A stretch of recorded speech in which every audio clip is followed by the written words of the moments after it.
Welcome to another sewing tutorial on olives. In this video we'll be cutting and sewing our Helta neck, which is the part 2 of the drafting, and so keep on watching if this is why you clicked on this video.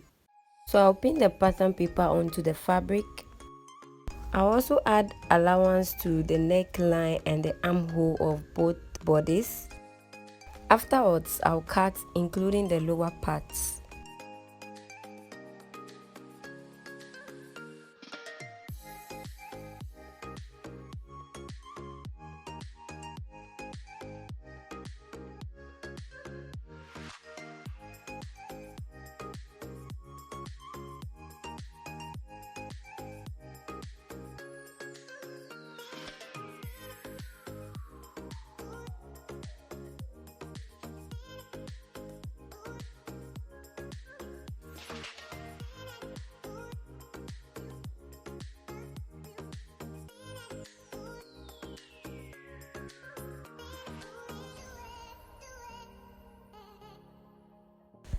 I folded the fabric into 4, so I have 2 of the front, 1 will serve as lining. Same applies to the back. I also cut lining for the skirts. I'll transfer all that.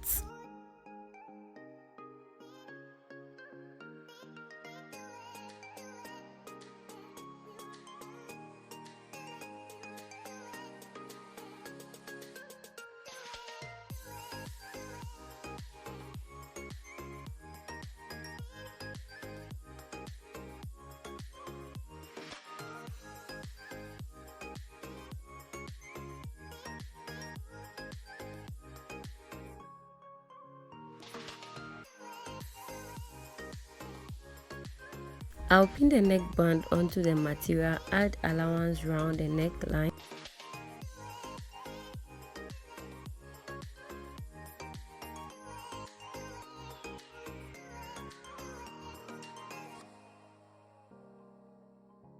I'll also iron interfacing on the neckband.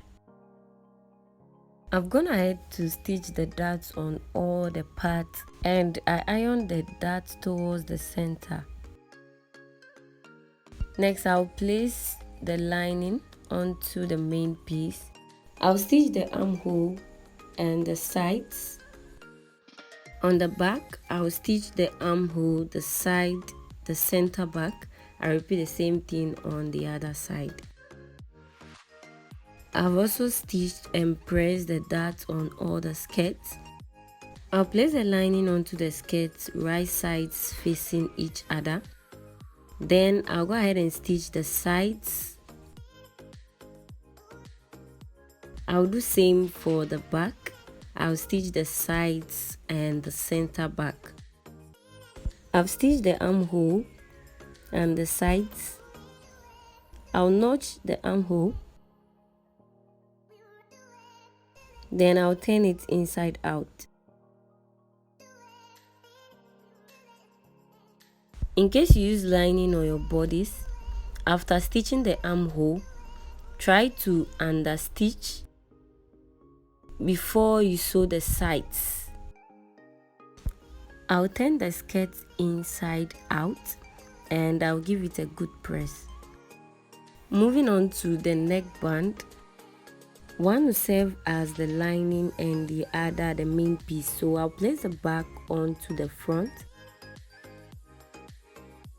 I'll pin the shoulder and stitch with 1/2 inch.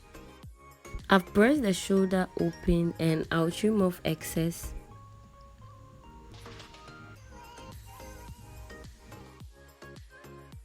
I'll then place one onto the other, making sure the shoulder lines are aligned.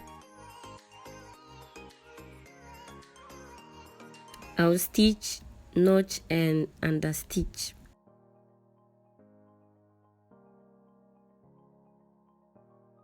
I'll fold the neckband into 2 equal parts and notch. I'll also notch the center of the front bodies. I'll place the notch together. Wherever the front neck ends, I'll notch that part. Then I'll repeat the same thing to the other side like this. Same applies to the back. I'll stitch in the band a little bit to neaten the center, so I'll leave just about 1/4 of an inch away from the center back, and wherever the back neckline ends, I'll notch as well.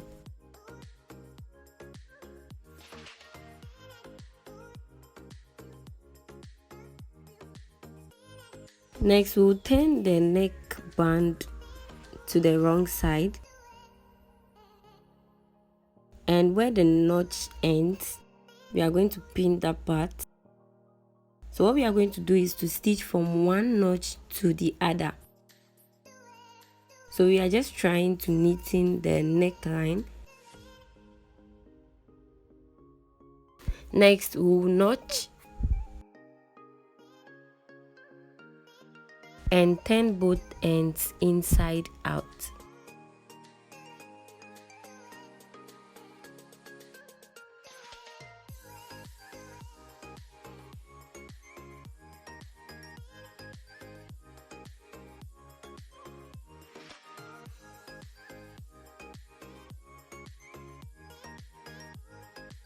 So this is what we have. The open parts will be used to neaten the neckline.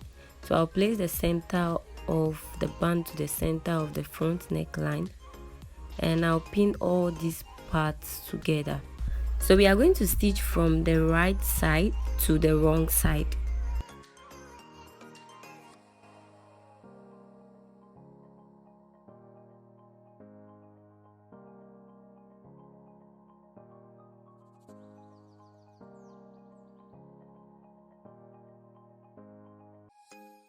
This is how it looks on the right side.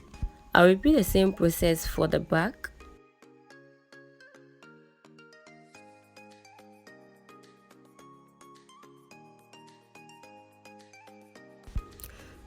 So we are going to stitch from one end to the other, and on the wrong side we'll fold in the excess.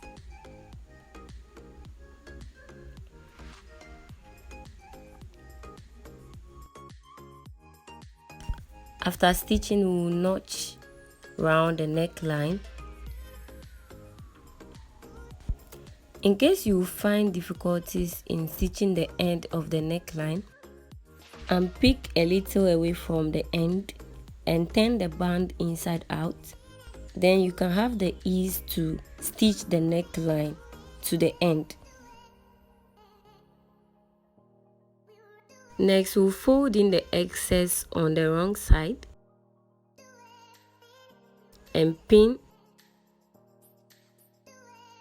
Even though we are pinning the excess on the wrong side, after pinning we are going to stitch on the right side.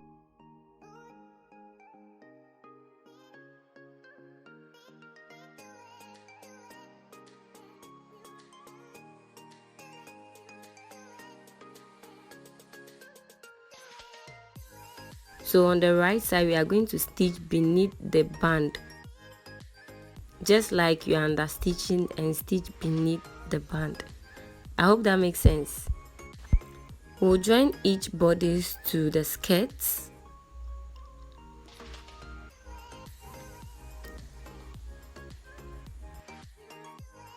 And we'll stitch with 1/2 an inch. So this is how the neckline looks like. I'll measure the lower part of the skirt to determine the amount of ruffle to use. Now, whatever measurement you get here, you multiply it by 3.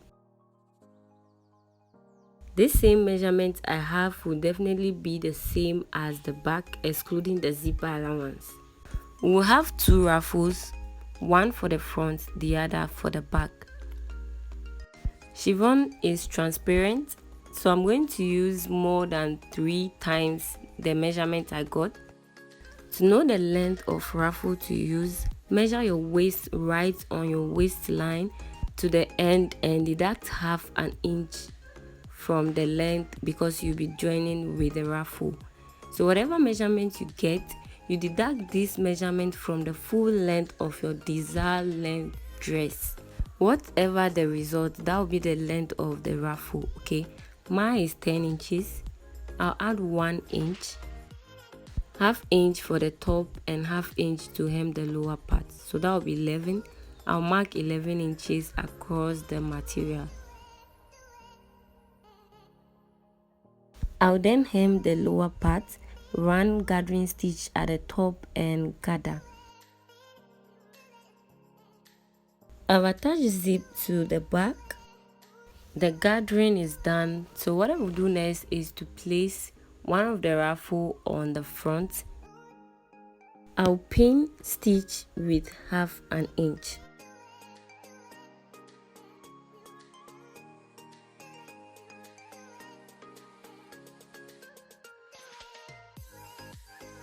I'll do same on the back.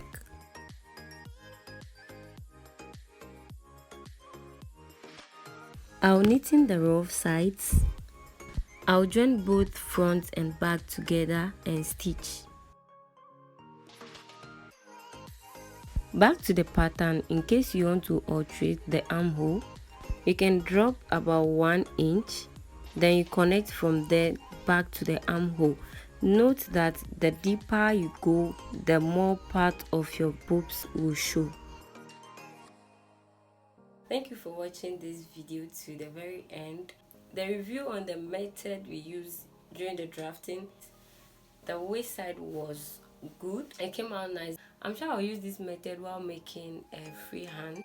Few things I'll change about the method. I'll use the back length for the front length, and I'll extend the front by 1 inch. So that means the difference between the back and the front will be 1 inch, because I realized that the front dropped a little bit, so it's not really on my natural waist. That's the only thing I'll change. Overall, I love the outcome of the dress. If you learned something from this video, please give it a thumbs up, subscribe to the channel, turn on your post notification bell, and I'll see you in the next one.